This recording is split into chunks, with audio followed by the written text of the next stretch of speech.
दोस्तों, आज दिल्ली हाईकोर्ट में अजीबोगरीब वाक़या हो गया।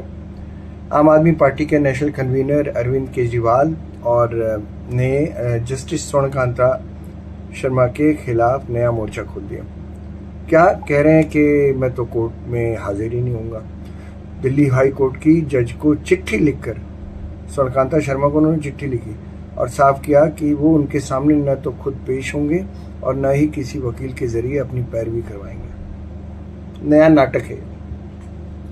अब ये नाटक यूँ है कि अब ये आदमी प्रेस कॉन्फ्रेंस करेगा अभी और लोगों से कहेगा कि मैंने तो महात्मा गांधी जी के आदर्शों पर चलकर ये बात की है। जैसे महात्मा गांधी अंग्रेज़ों के जजों के सामने कहते थे कि मैं तो पेश भी नहीं होऊंगा, मैं अपनी पैरवी भी नहीं करूंगा, तो आप मुझे जेल में रख दीजिए, ठीक है। तो केजरीवाल ने जो चिट्ठी लिखी है दोस्तों जस्टिस स्वर्णकांता शर्मा को, उसमें उन्होंने लिखा है कि उन्हें जस्टिस स्वर्णकांता शर्मा से न्याय मिलने की उम्मीद अब टूट चुकी है। इसी वजह से उन्होंने महात्मा गांधी के सत्याग्रह के रास्ते पर चलने का फैसला किया। उनका कहना था कि ये निर्णय उन्होंने अपनी अंतरात्मा की आवाज़ सुनकर लिया है। आई वंडर, केजरीवाल की अंतरात्मा है अभी जीवित है। अब वो कहते हैं कि मैं तो सत्याग्रह के रास्ते पे चलूंगा जैसे महात्मा गांधी चले थे। अरे भाई, महात्मा गांधी कुटी में रहते थे, तुमने अपने लिए शीश महल बनवाया जनता के पैसे से। अब तो शीश महल 2 तुमने पंजाब में बनवाया, शीश महल 3 तुमने दिल्ली में बनवा लिया फिर से, 95 लोधी स्टेट। अब केजरीवाल कहते हैं कि इस मामले में कानूनी लड़ाई के बजाय नैतिक और वैचारिक विरोध का रास्ता अपनाएंगे। अरे तुम और नैतिकता, भाइयों आपको दोस्तों पता होगा कि केजरीवाल और नैतिकता में कितना डिफरेंस है। हालांकि केजरीवाल ने यह भी साफ किया कि जस्टिस स्वर्णकांता के किसी भी फैसले के खिलाफ उस सुप्रीम कोर्ट जाने का अधिकार अपने पास सुरक्षित रखेंगे। अरे भाई, जब दलील दोगे नहीं, अपीयर होगे नहीं स्वर्णकांता शर्मा के सामने, तो सुप्रीम कोर्ट में क्यों जा रहे हो? फिर महात्मा गांधी बन जाओ ना। अगर जेल भेजे जाओगे तो अपील मत करो, महात्मा गांधी ने भी नहीं की थी। अपने आप को महात्मा गांधी से कंपेयर करोगे, शर्म आनी चाहिए भाई अरविंद केजरीवाल तुमको। तुम्हारी इस बात पे लोग हंसेंगे, वैसे ही तुम्हारी पार्टी टूटे जा रही है। अब जस्टिस स्वर्णकांता शर्मा जी से न्याय मिलने की मेरी उम्मीद टूट चुकी है, ये इनका वाक्य है। तो अपनी अंतरात्मा की आवाज सुनते हुए, गांधी जी के सिद्धांतों को मानते हुए और सत्याग्रह की भावना के साथ मैंने फैसला किया है कि मैं इस केस में उनके सामने पेश नहीं होऊंगा और कोई दलील भी नहीं रखूंगा। अरे भाई, तो यही सुप्रीम कोर्ट में करो ना।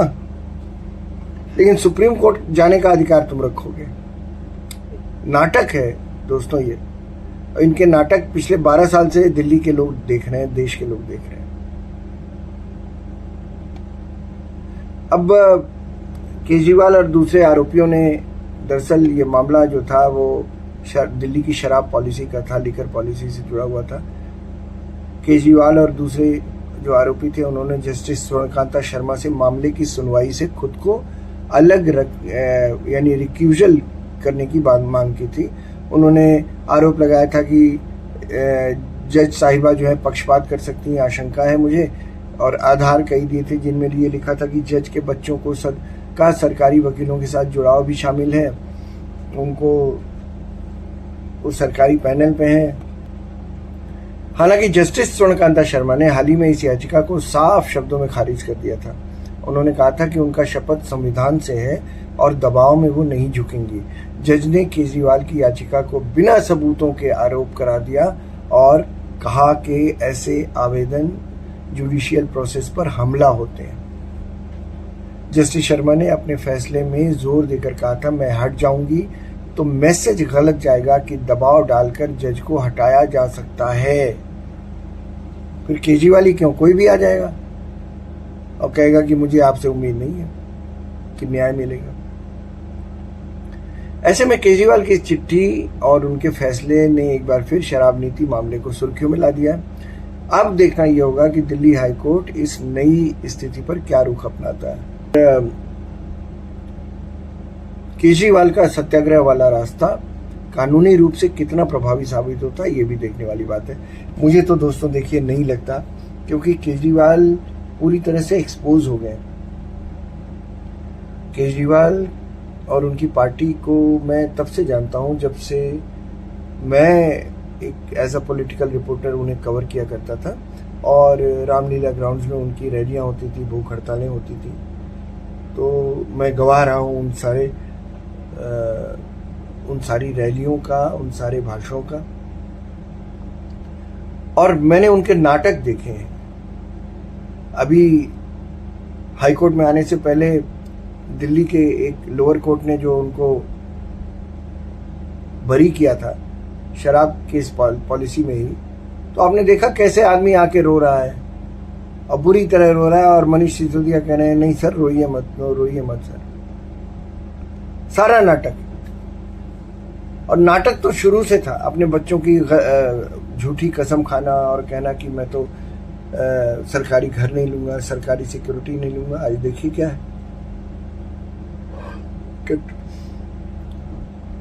दिल्ली से गए तो पंजाब में शीश महल 2 उनका हुआ, और सारी पंजाब की सिक्योरिटी लेता है आदमी। हवाई जहाज में, प्राइवेट हवाई जहाजों में चलता है। फिर वहां से दिल्ली आया, दिल्ली में 95 लोधी स्टेट में शीश महल 3 बना हुआ। ये इसका खुलासा बीजेपी के नेता कर ही चुके हैं। आदमी शुचिता की बात करता है। अच्छा कोई आरोप हो, चलो शराब पॉलिसी की बात है, मान लो आरोप है, और हम वो कह रहे हैं कि हमारे खिलाफ कोई सबूत नहीं है, चलो कोई बात नहीं। भाई शीश महल का तो सबूत खड़ा हुआ है, शीश महल तो दुनिया देख रही है। अगर थोड़ी सी भी लज्जा बची है ना, तो राजनीति छोड़ दो। जिसकी वजह से आए थे, जो सोचा था तुमने करने के लिए, तुमने सब पर पानी फेर दिया है। और झूठ भी बोलते हो यार, गजब के बेशर्म आदमी हो यार।